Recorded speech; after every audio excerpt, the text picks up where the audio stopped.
ముఖ్యంగా ఈరోజు ఈ స్టేజ్లో ఉన్నానంటే కారణం రేవంత్ అన్న. ఓకే. ఎందుకంటే రేవంత్ అన్నకి ఎప్పటికీ రుణపడి ఉంటా. అదేవిధంగా నన్ను గెలిపించిన ప్రజలందరూ కూడా నేను రుణపడి ఉంటా. రైట్ అన్న.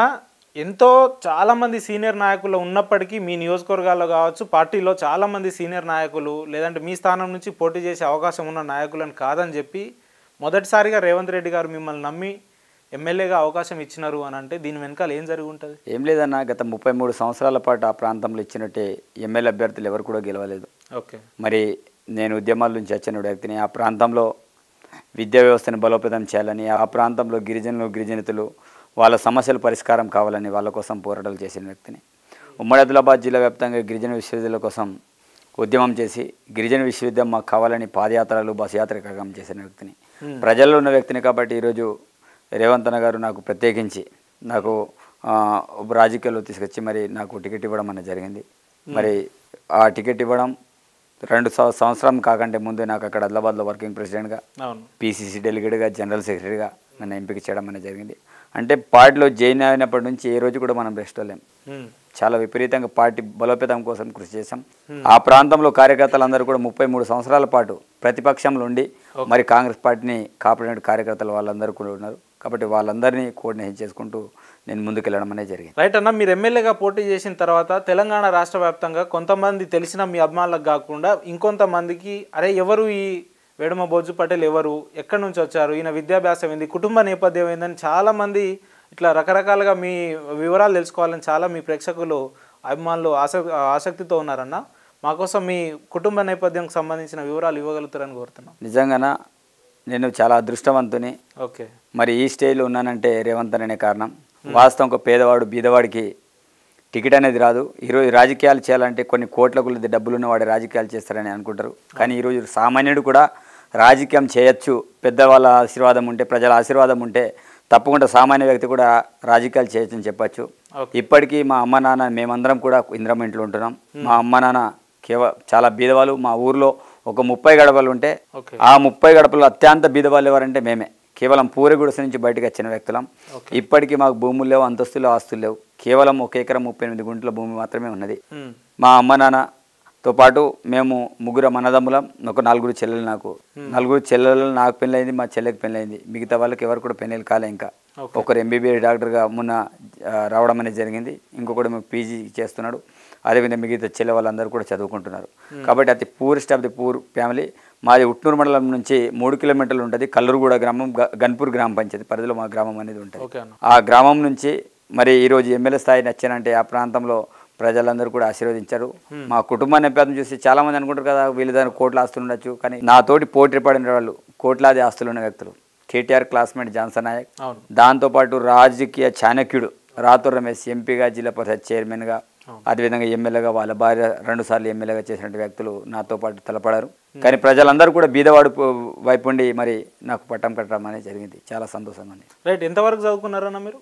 నేను ఎంఏ బీఎడ్ ఎల్ఎల్బి చేసుకున్నా. ఓకే. ఎక్కడ చేశారు ఎల్ఎల్బి? నేను ఎల్ఎల్బి పిఎంఆర్ లా కాలేజ్ ఇక్కడనే హైదరాబాద్ ఎల్బీ నగర్లో చేసుకున్నా. బీఎడ్ ఏమో Warangal Sai Tej college of education, అదేవిధంగా నాగార్జున యూనివర్సిటీలో మనం పీజీ చేయడం అనేది జరిగింది. నేను డ్రాప్స్మెల్ సివిల్ ఇంజనీరింగ్ కూడా ఉట్నూరు ఐటీఐలో చేయడం అనేది జరిగింది. నిజంగా నాది పూర్తి గతాన్ని గుర్తు చేస్తే నిజంగా నేను ఈ స్టేజ్లో ఉన్నానంటే నాకు ఆశ్చర్యం అనిపిస్తుంది అసలు. ఎందుకంటే మా అమ్మ నాన్న అసలు ఏం లేక ఆముదలమ్మి ఇవే నన్ను చదివించేవాళ్ళు. నేను డిగ్రీ చేసేటప్పుడు కూడా నేను పేపర్ బాయ్గా పనిచేశాను. అంటే మా అమ్మ నాన్న డబ్బులు ఇవ్వకపోతే నేను ఆదిలాబాద్లో ఈనాడు పేపర్ వేసేవాడిని. Rickshaw colony, police headquarters అదంతా ఆ ఏరియా అంతా కూడా నేను పేపర్ బాయ్గా ఈనాడు పేపర్ వేసి నెలకు ఒక 500 రూపాయలు మనకు పాకెట్ మనీగా అట్లా తీసేవాడిని. డిగ్రీ అయిన తర్వాత నేను నల్గొండ బత్తాయి తోటలు ఉంటాయి, ఆ బత్తాల తోటలకు కూడా నేను వచ్చి పని చేసిన కొన్ని రోజులు. ఆ బత్తాయి తోటలు యూరియా డీపీలు అమ్మడం కావచ్చు, యూరియాలు వేస్తే మందులు వేస్తే పూత బాగా వస్తుంది, కాయలు బాగా పెరుగుతాయి అనే కాన్సెప్ట్ తోటి ఇక్కడ సూర్యాపేటలో కూడా నేను వచ్చి కొన్ని రోజులు పనిచేయడం అనేది ఒక 2-3 నెలలు వచ్చి పనిచేసిన. దాని తర్వాత తిరిగి వెళ్ళేసి మళ్ళీ కాదు దీనివల్ల ప్రయోజనం లేదనుకొని ఐటీఐ చేస్తూ ప్రజాశక్తి రిపోర్టర్గా కూడా నేను పనిచేయడం అనేది జరిగింది పత్రికల్లో. దాని ద్వారా కూడా అట్లా నెల 500 పత్రికల ద్వారా మనకు అమౌంట్ వచ్చిండే. మరి ప్రజాశక్తి తర్వాత బీఎడ్ చేసే, బీఎడ్లో కూడా నిజంగా మేము జనగంలో చేసేటప్పుడు డబ్బులు లేవు నాకు. నేను ఇంకొకటి దేవుల నాయక్ అని ఇంకో క్యాండిడేట్ డోర్నకల్ నుంచి, అక్కడ నుంచి. అతను బీదవాడే, నేను బీదవాడే. నేను బీఎడ్ చేసేటప్పుడు కూడా నేను వాచ్మెన్తో సహా పడుకొని అక్కడనే చదువుకునే వాళ్ళం. అంత కష్టాల నుంచి బయట వచ్చిన వ్యక్తిని. మరి అన్ని కష్టాల నుంచి బయట వచ్చిన వ్యక్తి ఈరోజు నిజంగా నేను ఎమ్మెల్యే కావడం నిజంగా చాలా హ్యాపీగా అనిపిస్తుంది. మరి విద్యాభ్యాసం ఎంత చేసినప్పుడు కూడా నిజంగా ముందు నుంచి కూడా కొంత రాజకీయ వైపు ఆలోచనలు ఉండే, అంటే లీడర్షిప్, అంటే చిన్నతనం నుంచి లీడర్షిప్ క్వాలిటీలు ఉండే. కాలేజీలో ఉన్నా నేనే లీడర్ ఉంటుండే, డిగ్రీలో నేనే లీడర్, పీజీలో బీఎడ్లో ప్రతి దాంట్లో కూడా అందరిలో కంటే మనం ఒక మాట్లాడడం ముందు వరుసలో ఉంటుండే. కాబట్టి రాజకీయాల వైపు కొంత ఆకర్షితులై మరి 2021లో ఇంద్రవెల్లి దళిత దండోర కంటే ముందు ఒక 4 రోజుల ముందు జాయిన్ కావడం అనేది జరిగింది. మన దగ్గరనే ఇంద్రవెల్లి దళిత దండోరతోటి రేవంత్ అన్న కార్యక్రమం కూడా అక్కడనే జరిగింది. రేవంత్ అన్న నిజంగా ఆ రోజు నన్ను అతని హక్కున చేర్చుకొని ఈరోజు తెలంగాణ రాష్ట్రంలో అతను ఎవడు అంత చిన్నపిల్లవాడిని రేవంత్ అన్న అంత దగ్గరికి ఎందుకు తీసుకున్నాడు అనే విధంగా ఆ రోజు నుంచి విడమభోజు అనేవాడు ఈరోజు తెలంగాణ రాష్ట్ర వ్యాప్తంగా ఇది కావడం అనేది జరిగింది. ఆ రోజు నుంచి వరకు కూడా మొన్నటి ఎలక్షన్ వరకు కూడా ఈ రోజు కూడా ఒక్కరోజు కూడా రెస్ట్ లేకుండా ఆదిలాబాద్ పార్లమెంట్లో 7 నియోజకవర్గాలు ఉంటే అత్యధికంగా మెంబర్షిప్ చేసింది ఖానాపూర్ కాన్స్టిట్యున్సీ మాత్రమే. నాకంటే ఉద్దండులు చాలా పెద్ద పెద్ద వాళ్ళు ఉన్నారు, కానీ ఎక్కడ కూడా అంత పెద్ద ఎత్తున మెంబర్షిప్ చేయలే, ఆన్లైన్ మెంబర్షిప్. మరి ఆ రకంగా కష్టపడాను కాబట్టి ఈరోజు అధిష్టానం కూడా గుర్తించి రేవంత్ అన్న పుణ్యంతో సోనియమ్మ గారు మమ్మల్ని సెలెక్ట్ చేయడం, మరి టికెట్ ఇవ్వడం, టికెట్ ఇచ్చినా కూడా గెలుస్తాడో గెలవడో చాలా మంది నాకు అన్ని రకాల ఆరోపణలు చేసిండ్రు. కాదు కదా ఇతను బీదవాడి తన డబ్బులు చూడడం, ఎప్పుడైనా 2 కోట్లు ఇస్తే అమ్ముడిపోతాడని చెప్పిండ్రు.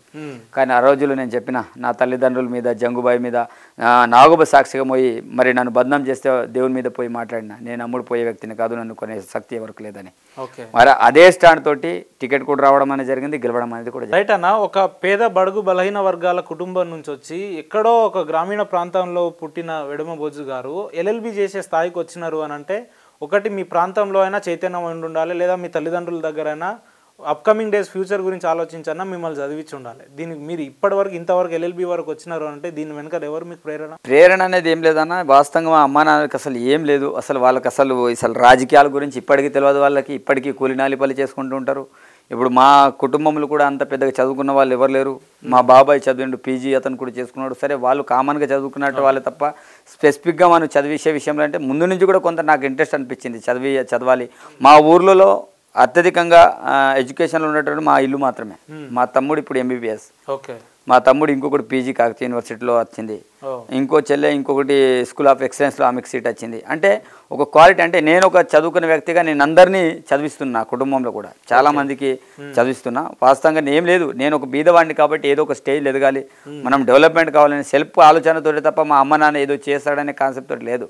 వాళ్ళు చదివించేంత వరకు మాత్రమే తప్ప వాళ్ళకు కూడా అసలు ఏం చేయాలని తెలియదు, వాళ్ళకి అసలు ఏం తెలియదు. అసలు మా అమ్మ నాన్న అసలు తెలుగు కూడా మాట్లాడరాదు, అట్లాంటి పరిస్థితుల్లో మా అమ్మ నాన్న ఉన్నారు. రైట్ అన్న, పొద్దున్న లేస్తే పల్లెల్లో పట్టణాల్లో ఈనాడు పేపర్ వేసే వెడమబోజు గారు ఈరోజు ఇంత స్థాయిలో ఉన్నారు అని అంటే దీని వెనకాల ఉన్న కృషి ఎవరిది? ఏం లేదన్న, ఈరోజు నేను ప్రధానంగా ఫస్ట్ అయితే నన్ను పార్టీ గుర్తించేసి రేవంత్ అన్న టికెట్ ఇప్పించడంలో ముందు వరుసలో రేవంత్ అన్న ఉంటాడు. నాకు దేవుడు అంటే రేవంత్ అన్న అనే రాజకీయ దేవుడు అనుకోవాలి. ఎందుకంటే రేవంత్ అన్న టికెట్ ఇప్పించగలిగాడు. ఈరోజు నా కోసం ఈరోజు ప్రచారంలో నేను నామినేషన్ వేసే రోజు నాకు ప్రచారం కోసం అతని బర్త్డే ఉన్నప్పటికీ కూడా నా దగ్గర ఆ రోజు వచ్చి మీటింగ్ పెట్టడం అనేది జరిగింది. దాంతోపాటు ప్రియాంక గాంధీని కూడా నా కాన్స్టిట్యున్సీకి తెలిపించి మళ్ళీ మీటింగ్ చేయించడం అనేది జరిగింది. తప్పకుండా పేదవాడు బీదవాడు పేదవాళ్ళ సమస్యలు తెలిసినవాడు కాబట్టి తప్పకుండా ఇట్లాంటి వాళ్ళే పేదవాళ్ళకు సేవ చేస్తారనే ఆలోచనతో రేవంత్ అన్న నాకు స్పెసిఫిక్గా కొంత టీంలను పెట్టి నాకు చాలా రకాలుగా ఎంకరేజ్మెంట్ చేశాడు. ఇదంతా నేను ఈరోజు ఎమ్మెల్యేగా ఉన్నానంటే రేవంత్ అనే కారణం తప్ప ఇంకెవరు కూడా కాదు.